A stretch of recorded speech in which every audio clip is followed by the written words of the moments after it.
Indah kata ia dua kata lakukan jadi pilihan takkan salah dia. Dikatakan Allah, tak dikatakan salah. Apa ibadahnya, katanya tak kata.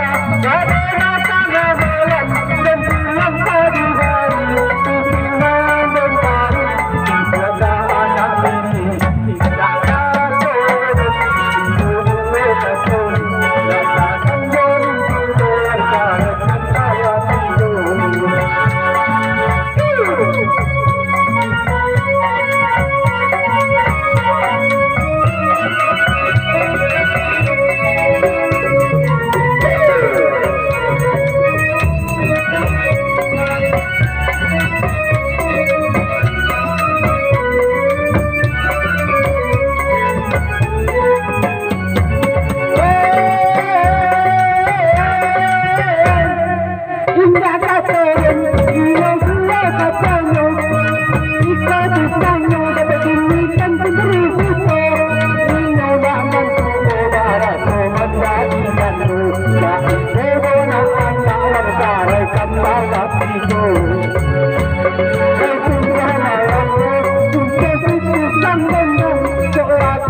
sekian, terima kasih.